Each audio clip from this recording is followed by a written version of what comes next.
सन 1657 दक्कन की धरती पर बीजापुर का दरबार सजा था। आदिल शाह के सामने आमिर और सरदार खड़े थे, लेकिन चेहरों पर एक ही बात साफ दिख रही थी, बेचैनी।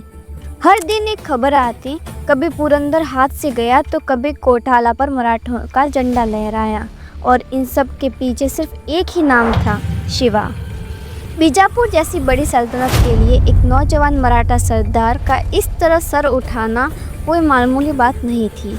दरबार की खामोशी तब टूटी जब आदिल शाह की सौतेली माँ बड़ी बेगम गुस्से से खड़ी हो गई। उसने कहा, यह शिवा हमारे काजियों को निकाल रहा है, मस्जिदें बंद करा रहा है। अगर इसे रोका नहीं गया तो कल को यह हमारे तख्त पर बैठेगा। आदिल शाह का चेहरा तमतमा उठा।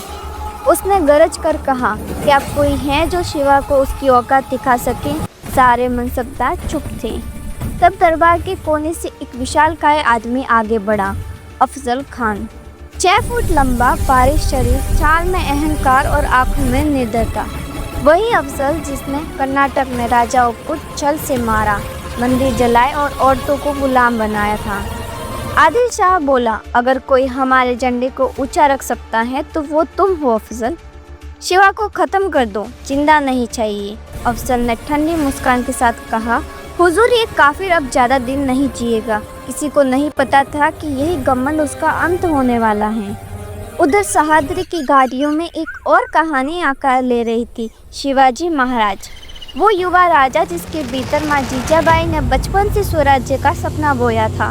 सिर्फ 16 साल की उम्र में किले को जीतने वाला वह वीर अब 20 की उम्र में पूरे दक्कन में चर्चा का विषय बन गया था। 7 साल से उसने कोई बड़ा युद्ध नहीं लड़ा था। लोग हंसते थे, यह तो बच्चों का खेल है, पर वास्तव में वो 7 साल तैयारी के थे। शिवाजी महाराज सेना बना रहे थे, गढ़ मजबूत कर रहे थे और जनता के दिलों में विश्वास जगा रहे थे। यह खामोशी आने वाले तूफान की दस्तक थी। बीजापुर से निकलते ही अफजल खान ने अपनी असली फितरत दिखाई। पंढरपुर के विठोबा मंदिर को लूटा, तुलजापुर के देवी भवानी मंदिर को तोड़ा, गाग जलाए और निर्दोषों का कत्ल किया। वो चाहता था कि डर से मराठा शिवाजी से दूर हो जाए, लेकिन हुआ उल्टा। हर टूटता मंदिर, हर लूटा गांव मराठों के दिल में आग बन गया। जब खबर आई कि अफजल खान 20,000 की सेना के साथ आ रहा है, तो शिवाजी महाराज ने प्रतापगढ़ को चुना, क्योंकि वे जानते थे मैदान में लड़ाई का मतलब आत्महत्या था। पर इन पहाड़ों में हाथी, घोड़े और तोपें सब बेकार हैं। उन्होंने सरदारों को बुलाया, संभाजी कावजी, नेताजी पालकर, जीवा महाला, कुछ सिंह थे। महाराजा, उनकी सेना बहुत बड़ी है। शिवाजी मुस्कुराए, उसकी ताकत बड़ी है, पर कमजोर भी उसका घमंड। उन्होंने योजना बनाई, अफजल खान को शांति का संदेश भेजा। वो सोचेगा शिवा डर गया है और वही उसका जाल होगा। अफजल खान हंसा, मैंने कहा था यह लड़का झुकेगा, और मिलने को हामी पड़ती। शामायान तैयार हुआ, पर इस बार शांति वार्ता नहीं, मौत का खेल था। शिवाजी महाराज ने रात में कवच पहना, कपड़ों के नीचे बागनक और कठारी छुपाई। आदेश दिया, अगर तुर ही बजे तो समझ लेना कि युद्ध शुरू हो गया। 16 नवंबर 1669 सह्याद्री की घाटियों में सन्नाटा पसरा था। अफजल खान अपने 10 अंगरक्षकों के साथ सामायन में पहुंचा। उसकी चाल में वही घमंड। थोड़ी देर में शिवाजी महाराज पहुंचे। छोटे कद पर चेहरे पर तेज भरा हुआ। अफजल बोला, आओ शिवा, मेरे साथ चलो, तुम्हें आदिल शाह की जागीर मिलेगी।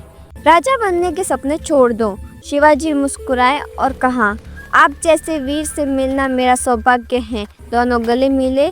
तभी अफजल खान ने अचानक वार किया, पर टकराया एक लोहे के कवच से। अफजल हक्का बक्का रह गया। शिवाजी की आंखों में ज्वाला भड़क उठी। उन्होंने बागनक निकाला और अफजल के पेट में भोंक दिया। खान की चीखें घाटियों में गूंज उठी। फिर कटारी का वार और अफजल खान वहीं गिर पड़ा। शामायान के बाहर तुहरी बजी। प्रतापगढ़ की तोपें गरज उठी। मराठे पहाड़ियों से टूट पड़े। जंगलों में अफजल की सेना फंस गई। हाथी बेकाबू, घोड़े खाई में गिरे, सैनिक भागने लगे।